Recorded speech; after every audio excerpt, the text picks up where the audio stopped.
이번 이야기는 편집자를 하시는 분께서 담당 작가 방을 정리하면서 만년필과 함께 발견한 일기를 보내주신 것을 재구성한 것입니다. 나는 한때 미래에 대한 희망도 없는 그저 그런 글쟁이였다. 문예 창작가를 나왔음에도 불구하고 다른 직업을 가졌던 작가들보다 훨씬 뒤처졌다고 생각한다. 원고를 보내도 필력은 좋은데 아이디어는 너무 식상하다면서 변변히 탈락하고 출판사에서는 연락 한 통 없었다. 플랫폼의 연재에도 유료 연재를 따라가는 독자들이 100명이 채 안 되었다. 진짜 재능이 없는 걸까? 알바를 하면서 슬슬 글쓰기보다 알바에 시간을 더 들이게 되는 것에 자괴감이 들 무렵 소재를 찾으러 나간 중고 바자회에서 나는 중고 만년필 하나를 손에 넣었다. 어떤 유명한 작가가 사용했던 것이라는데 이걸로 글을 쓰면 영감이 샘솟는다는 소문이 있죠 라고 중고품을 파는 남자는 미소를 지으며 말했다. 가격도 만년필 치고는 10,000원밖에 안 하는 데다가 브랜드도 좋은 곳이라서 나는 반신반의하며 그 만년필을 샀다. 물론 소문이라는 것에는 별 관심은 없었지만 원래라면 이런 상태 좋은 것이라면 중고라도 10만 원은 줘야 하는 만년필이었기에 구매하게 되었다. 그날 밤 나는 습관처럼 책상에 앉아 글을 쓰려 했다. 이번에는 기분 전환으로 컴퓨터로 작성하는 대신에 새로 산 중고 만년필을 사용해 보려고 원고지를 펼쳤다. 단편 소설을 한 편 써볼까? 평소라면 아이디어가 잘 떠오르지 않아서 문장 하나를 쓰기도 어려웠을 텐데 이상하게도 펜이 술술 움직였다. 원래는 설정부터 잡아야 하는 것이지만 그런 것 하나 없이 머리에 바로 아이디어가 떠올랐고 이미 알고 있는 것을 쓰는 것처럼 자연스럽게 글이 써졌다. 문장 하나하나가 완벽하게 이어졌다. 마치 내 손이 아니라 만년필이 직접 쓰고 있는 것처럼 느껴졌다. 이건 대단한데? 나는 밤을 새우며 글을 썼고 퇴고를 했으나 거의 수정할 것을 찾지 못할 정도로 완벽했다. 그리고 그 원고를 출판사에 보냈다. 며칠 후 평소 나에게 기발한 아이디어를 주문하던 편집자로부터 연락이 왔다. 이 작품 정말 훌륭합니다. 꼭 저희에게 맡겨주세요. 내 인생은 그 순간부터 달라졌다.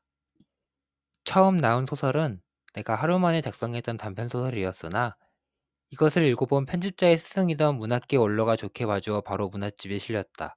이후 등단하고 책이 출판되고 인터뷰 요청까지 들어왔다. 모든 것이 꽃이 피는 듯했다.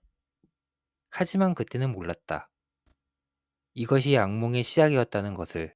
처음에는 평소에 컴퓨터로 작성하다가 만년필로 작성하게 되면서 환경이 바뀌어 운이 좋게 아이디어가 생각나 잘 쓰게 된 것으로 생각했다.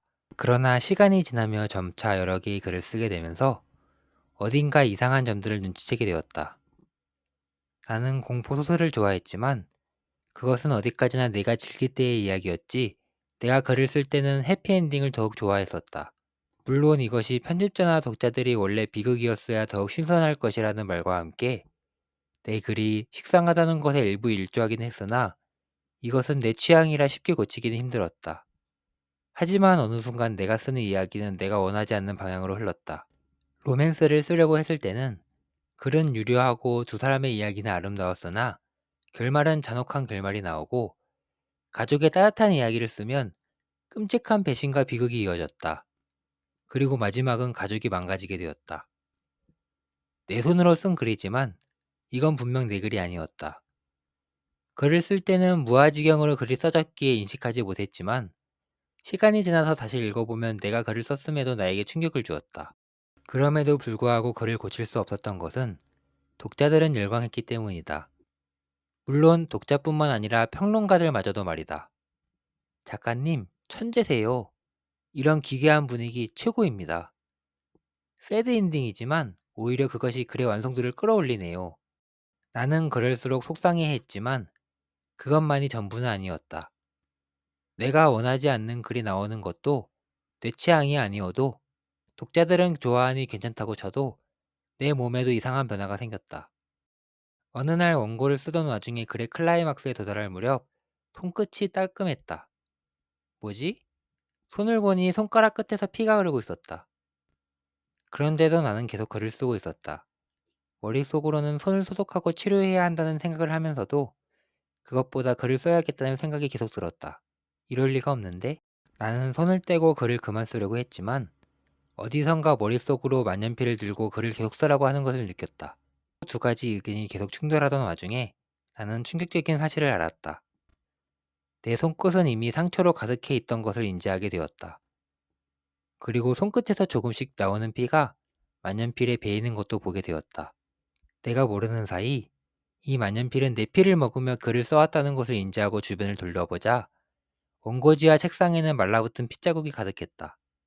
순간 공포에 휩싸인 나는 당장이라도 만년필을 버리고 싶었다. 하지만 곧이어 그럴 수 없다는 생각이 다시 들었다. 그동안 이 만년필 덕분에 나는 성공했다. 책이 팔리고 명성을 얻었고 독자들은 내 글을 사랑해 주었다. 덕분에 주 수입원이 인쇄로 바뀌어 알바를 하지 않고 글을 쓰는데 신경을 집중할 수 있게 되었고 얼마 전에는 빚을 좀 지긴 했지만 인쇄를 이용해 절반 정도는 내 돈으로 상가를 사기도 했다. 이걸 버린다면 나는 다시 잊힌 작가가 될 것이다. 오히려 이전보다 더욱 몰락할 것이다.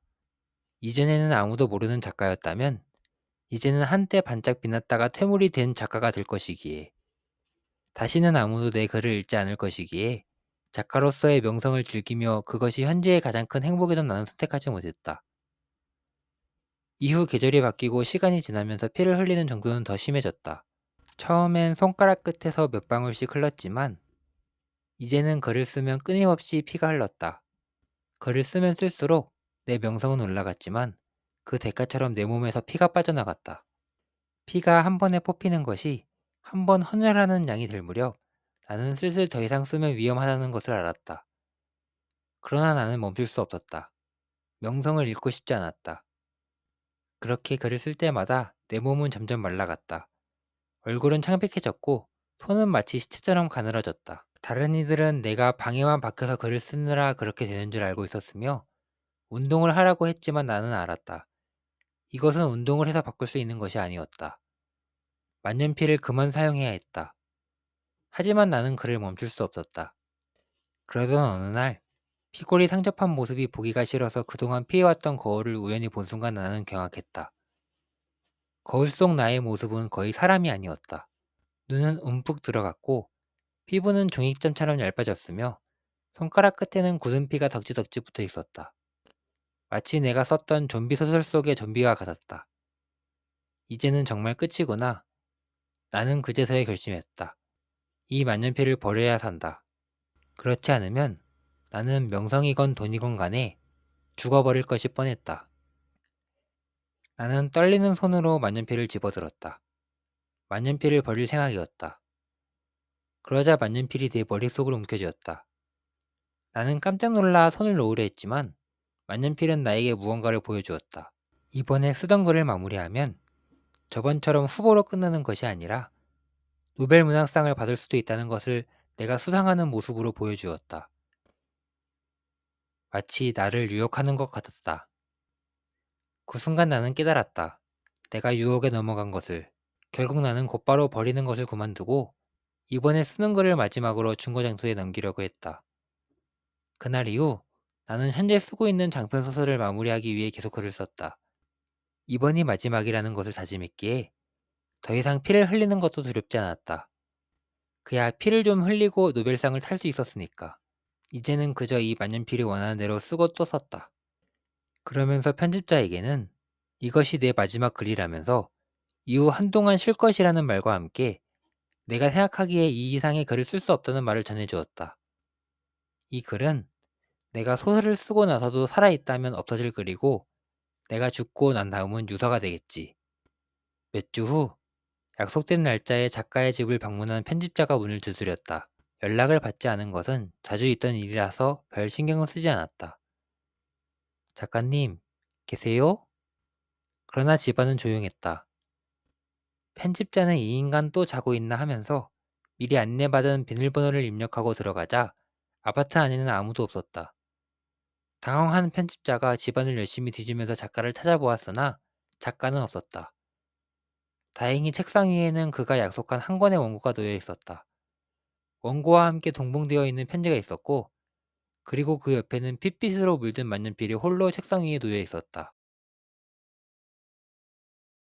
영상을 시청해 주셔서 감사드리며 재미있게 보셨다면 좋아요와 구독을 눌러주시면 감사드리겠습니다.